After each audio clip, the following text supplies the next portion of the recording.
Bab 316.000 alasan. Angel merasa sangat dilema, dia tidak tahu bagaimana cara menjelaskan hal ini kepada Valentino. Akan tetapi, begitu Angel berbalik, dia menyadari kalau Valentino sudah duduk di kursi pengemudi dan menyalakan mesin mobil. Melihat Angel sudah mengakhiri panggilan, Valentino berseru, "Ayo pulang." Angel pun tercengang, awalnya dia mengira harus menjelaskan lagi kepada Valentino. Namun, tak disangka ternyata Valentino sangat memahaminya. Angel segera naik ke kursi penumpang, kemudian dia dengan segan berkata, "Valentino, aku..." Sebenarnya Valentino merasa sedikit kecewa, tapi dia tersenyum dan berkata, "Tidak apa-apa. Aku bahkan sudah menunggu selama 3 tahun, tunggu sebentar lagi bukan masalah." "Baiklah." Angel mengangguk, dia merasa dirinya semakin menyukai Valentino. Angel merasa Valentino begini berarti dia benar-benar menyukai Angel, bukan hanya tubuhnya. Dalam perjalanan pulang, Valentino menghubungi Hendrik. "Tuan Valentino, kapan Anda dan Nona Angel pergi ke sana?" "Begitu Anda menyatakannya, pihak hotel akan langsung mempersiapkan diri," ujar Hendrik dengan hormat. "Selain itu, bantu aku mencari adik Angel," jawab Valentino. Hendrik tentu saja langsung menyetujui Valentino. Di rumah Angel. Setelah Angel membuka pintu, dia melihat Mary dan David sedang di ruang tamu. Dia pun langsung bertanya, "Ibu, apa Jenny ada memberitahumu kemana dia pergi?"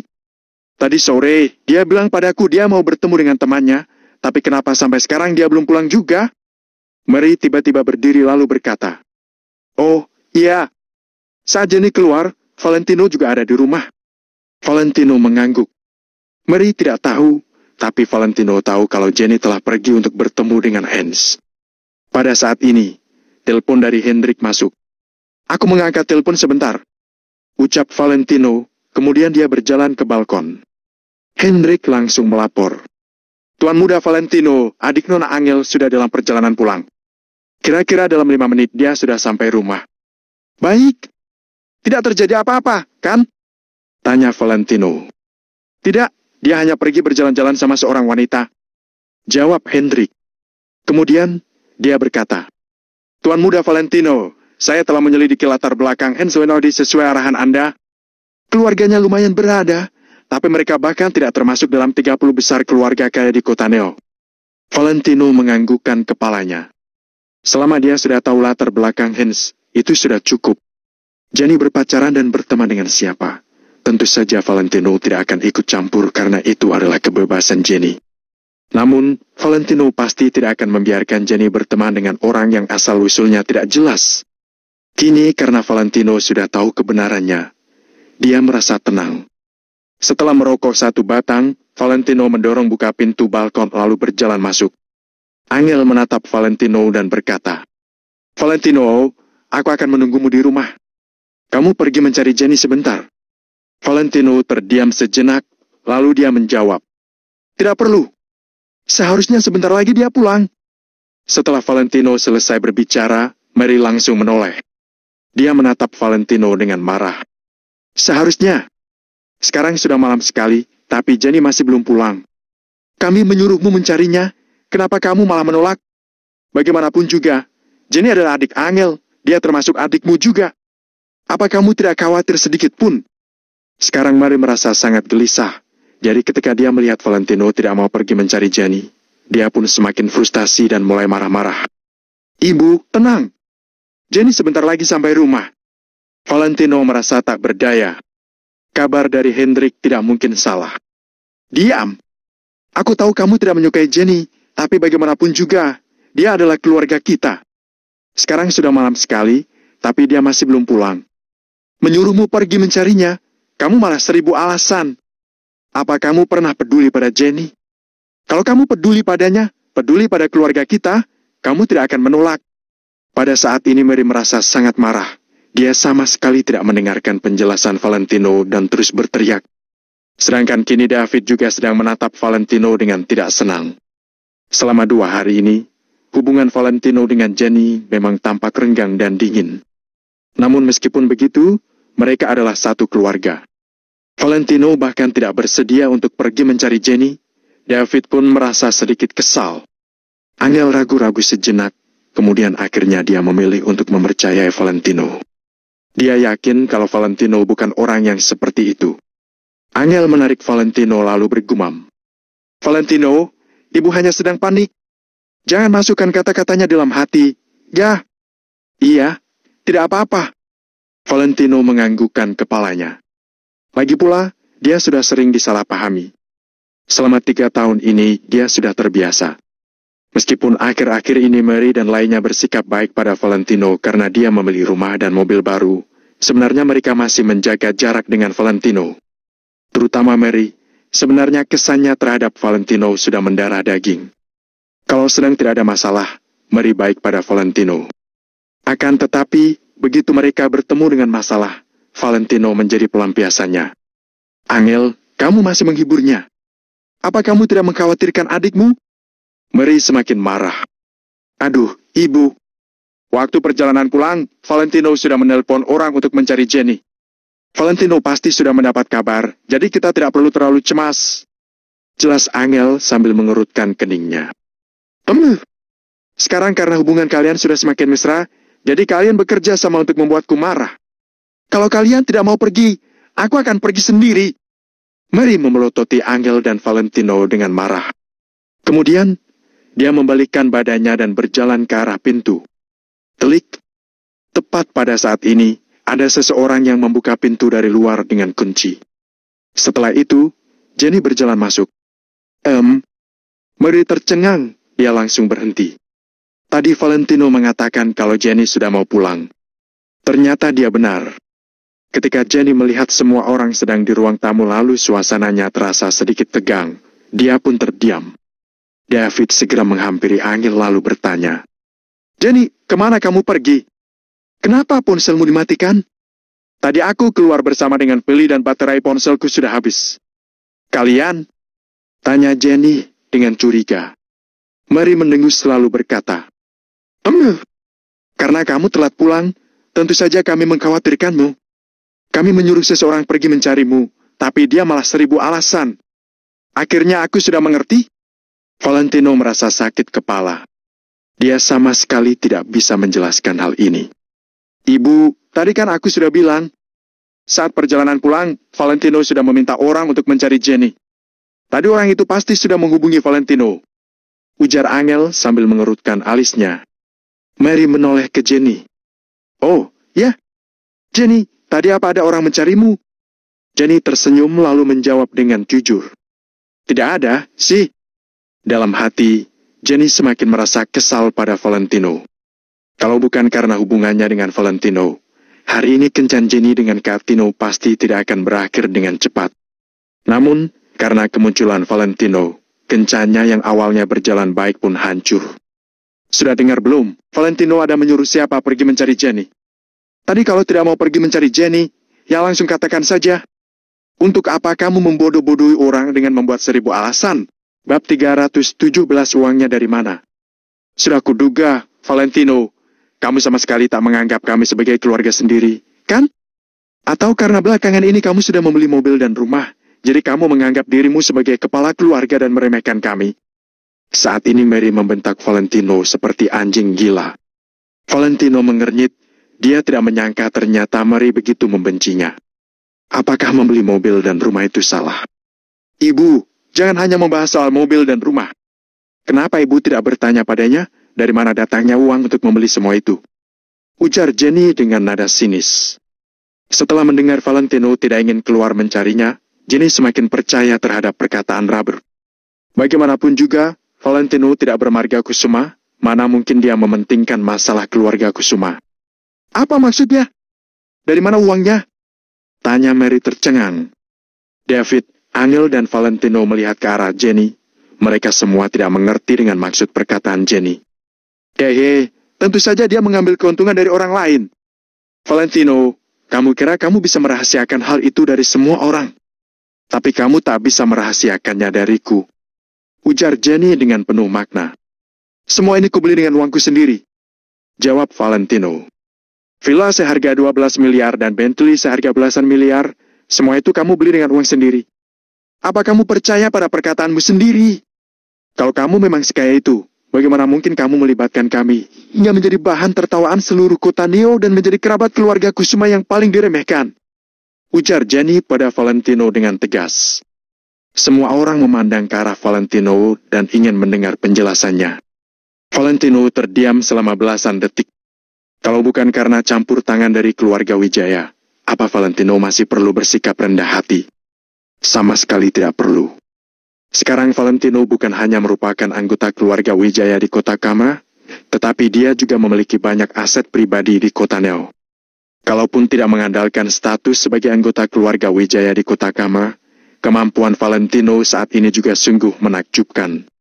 Namun, sekarang kedua status ini tidak bisa digunakan. Karena ada batasan dari keluarga, status sebagai anggota keluarga Wijaya tidak boleh dibeberkan sesuka hati. Selain itu, agar tidak diketahui oleh keluarga, Valentino juga tidak boleh membeberkan soal aset pribadinya. Jadi, sementara ini Valentino hanya bisa bersabar. Aku akan memberi kalian jawabannya setelah sebulan, ujar Valentino sembari menggeleng. Setelah sebulan? Setelah sebulan, takutnya keluarga Kusuma sudah bermarga Wijaya. Ujar Jenny sembari tertawa dingin, lalu kembali ke kamarnya. Di ruang tamu, Mary dan David saling menatap, lalu memandang ke arah Valentino sembari bertanya dengan ekspresi masam. Valentino, apa maksud perkataan Jenny? Tidak tahu, ujar Valentino sembari merentangkan tangannya. Valentino benar-benar tidak tahu kenapa belakangan ini sikap Jenny padanya semakin buruk. Valentino merasa Jenny seharusnya salah paham padanya dan kesalahpahaman ini semakin mendalam. Mary dan David tampak bingung, tetapi Angel sepertinya bisa menebaknya. Yang dikatakan Jenny seharusnya tentang kecurigaannya bahwa Valentino ingin mengambil alih grup Kusuma yang dibicarakan dengan Angel beberapa hari yang lalu. Sekarang Angel juga agak ragu. Di satu sisi ada grup Kusuma yang merupakan hasil jerih payah adik kandung dan kakeknya sendiri, di sisi lain ada suaminya, Valentino. Kalau dulu, Angel pasti percaya pada Jenny tanpa ragu dan langsung menyalahkan Valentino. Namun, sekarang Angel sudah mulai menerima Valentino, jadi tentunya dia tidak akan bertindak seperti itu. Valentino, apakah kamu melakukan sesuatu yang merugikan keluarga Kusuma? Tanya Mary. Tidak, jawab Valentino dengan tenang. Valentino memang diam-diam melakukan banyak hal, tetapi dia tidak melakukan hal yang merugikan keluarga Kusuma. Jadi, Valentino bisa menjawab dengan tenang. Berani-beraninya kamu bilang tidak. Kamu pikir aku tidak mengerti maksud Jenny? Asal kamu tahu. Ibu, kalau kalian bertengkar lagi, sekarang aku akan pergi dari rumah bersama Valentino. Tak menunggu Mary selesai berbicara, Angel langsung membentak. Ekspresi Angel sangat tegas, sama sekali tidak mirip bercanda. Mary tampak masih ingin mengatakan sesuatu, tetapi ditahan oleh David. Humph, sepertinya Valentino sudah mencuci otakmu, ujar Mary dengan marah, lalu masuk ke kamar. Sekarang hanya tertinggal Valentino dan Angel di ruang tamu. Valentino, aku tahu kamu memang menyuruh orang mencari Jenny, ujar Angel setelah menghela napas. Tidak masalah, beri aku sedikit waktu, aku akan membuktikan semuanya. Valentino mengurut pelipisnya karena merasa pusing. Angel menghela napas, lalu mengangguk dan berkata, beberapa hari ini Jenny kenapa? Aku merasa beberapa hari yang lalu sikapnya padamu masih baik, tapi 2 hari ini tiba-tiba menjadi buruk. Aku ingin bertanya padanya, tapi tidak tahu bagaimana caranya. Apakah kalian bertengkar? Angel merasa tak berdaya dalam hal ini. Dia dan Jenny sangat akrab, tetapi karena sudah dewasa, jadi ada banyak hal yang tidak bisa dibicarakan secara langsung. Ada masalah tertentu, meski Angel merasa bingung, dia juga tidak bisa menanyakannya. Tidak, kok? Apa belakangan ini dia bersikap aneh? Ujar Valentino sembari menggeleng. Bersikap aneh? Sepertinya. Angel berpikir sejenak, lalu lanjut berkata. Belakangan ini dia sering mengungkit Kak Tino. Aku tidak tahu apakah dia sudah menambahkan Kak Tino sebagai teman di media sosial. Tidak mungkin, ujar Valentino tanpa ragu sembari mengayunkan tangannya. Tino adalah Valentino. Kalau dia sudah menambah Jenny sebagai teman di media sosial, mana mungkin dia sendiri tidak tahu. Hanya saja, setelah selesai berbicara, Valentino merasa ada yang tidak beres. Dia pun segera memandang Angel. Sesuai dugaan, Angel sedang menatap Valentino dengan curiga dan tentunya hal ini membuat Valentino merasa canggung. Ehem? Valentino dan Angel saling bertatapan beberapa detik, lalu berdeham sembari mengalihkan pandangannya. Valentino, kamu tahu Tino itu siapa? Bagaimana kamu tahu bahwa Jenny tidak menambahkan Tino sebagai teman? Tanya Angel dengan curiga. Ah, aku sempat mendengar Jenny menceritakannya. Dia bilang Tino adalah orang kaya dalam ruang siaran langsungnya. Valentino segera memutar otak dengan cepat dan menjelaskan secara paksa. Angel malah percaya karena beberapa hari ini Jenny memang sering mengungkit tentang Kak Tino. Jadi tak heran kalau Valentino kedengaran. Tapi kenapa kamu begitu yakin bahwa mereka tidak berteman di media sosial? Tanya Angel. Sepertinya Jenny sudah punya pacar. Hari ini ketika melewati sebuah kafe, aku melihat Jenny sedang bersama seorang pria di dalam kafe. Valentino tak berdaya. Dia terpaksa menceritakan hal ini. Jenny sudah punya pacar, tentunya dia tidak mungkin menyukai Kak Tino lagi, kan? Oh ya? Angel tercengang, lalu bertanya dengan penasaran. Cepat beritahu aku, apakah pria itu tampan? Apakah dia terlihat baik? Bab 318 siapa yang lebih terampil?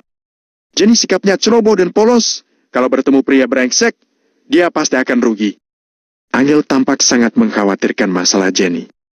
Waktu itu jaraknya agak jauh, jadi aku tidak melihatnya dengan jelas. Jawab Valentino. Valentino tidak menyukai Hans karena Hans sangat sombong. Tetapi kalau Jenny suka, tidak ada yang bisa melarangnya. Baiklah. Angel mengangguk dengan tak berdaya.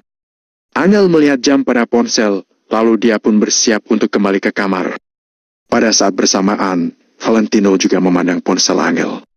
Sebuah ponsel Android berwarna merah muda yang cat pada bagian pinggirannya sudah banyak yang terkelupas.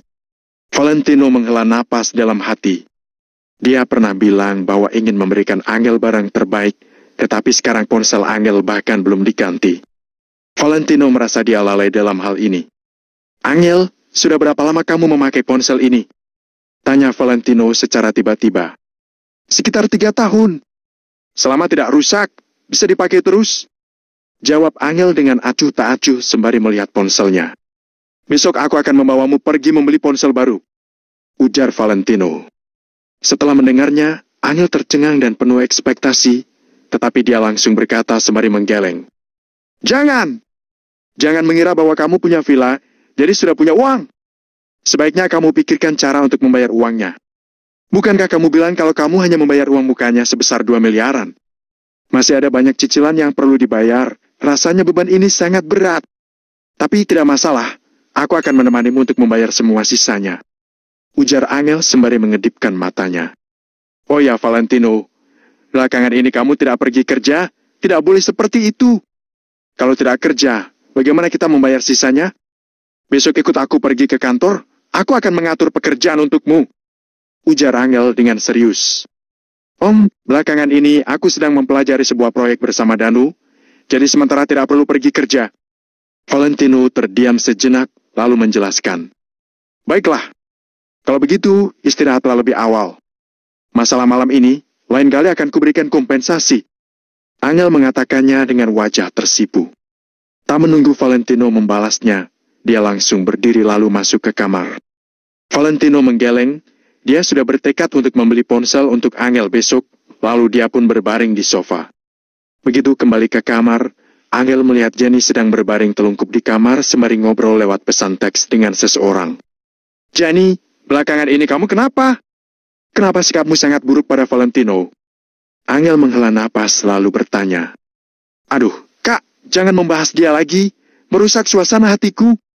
Lebih baik ceritakan tentang Kak Tino.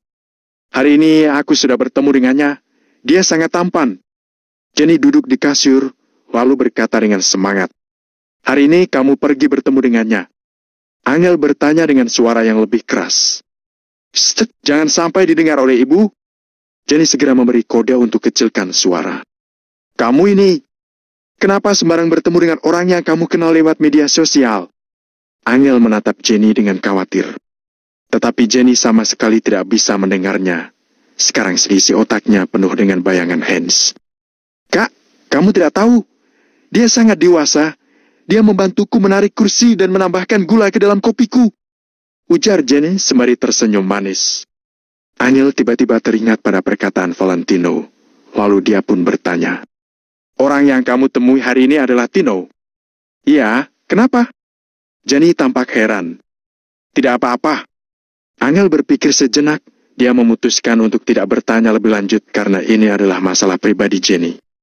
"Kak, kalau Valentino punya setengah dari sikap kedewasaan seperti Kak Tino, aku tidak mungkin meremehkannya." Jenny mencebikkan bibirnya. Aku merasa Valentino jauh lebih baik dari Kak Tinomu itu." Dalam hal ini, Angel tidak ingin mengalah. Bagaimana kalau kita cari waktu untuk duduk bersama dan bertanding?" Ujar Jenny tidak sudi. "Siapa takut? Pokoknya dalam hatiku, Valentino adalah pria terbaik." Ujar Angel dengan tegas. "Pas sekali. Besok Kak Tino mengajakku untuk bertemu. Aku akan membawamu pergi melihatnya. Lihat apakah dia jauh lebih baik dari Valentino." Jenny mencebikkan bibirnya. "Lupakan saja, aku tidak berminat untuk menjadi nyamuk." Ujar Angel sembari menggelengkan kepala. "Kalau begitu, aku akan mencari waktu untuk mengajak Kak Tino kemari. Kita suruh ibu yang menilai siapa yang lebih baik." Ujar Jenny tidak mau mengalah. "Baik." Angel menyetujuinya tanpa ragu. Keesokan harinya, David ingin keluar. Mary bersikeras untuk menyuruh David menggunakan mobil Bentley Malsen milik Valentino. Namun, Valentino tidak keberatan karena hal seperti itu tidak akan menimbulkan dampak baginya. Valentino malah merasa mengendarai mobil seperti itu terkesan terlalu pamer, tidak sesuai dengan sifat rendah hatinya. Sebab itu, seusai sarapan, Valentino mengendarai mobil murah sewaannya menuju kota Neo.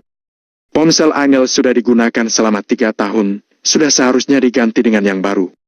Sepertinya sejak menikah, Angel jarang membeli sesuatu, baik pakaian atau kosmetik, semuanya harganya sangat murah.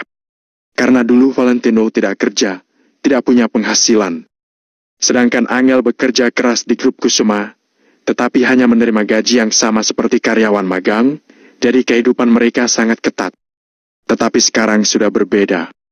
Mulai sekarang semua itu akan berubah. Valentino ingin Angel menjadi wanita yang paling bahagia di dunia ini. Hari ini Valentino ingin membeli sebuah ponsel untuk Angel. Dia merasa Angel pasti akan sangat senang. Di Jalan Jamrud Kota Neo. Jalan Jamrud merupakan jalan komersial yang sangat ramai. Di sini menjual berbagai pakaian bermerek dan barang elektronik.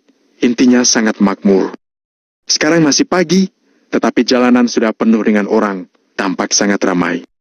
Valentino melihat sebuah toko yang menjual ponsel. Dia memarkirkan mobilnya di depan dan ingin masuk untuk melihat.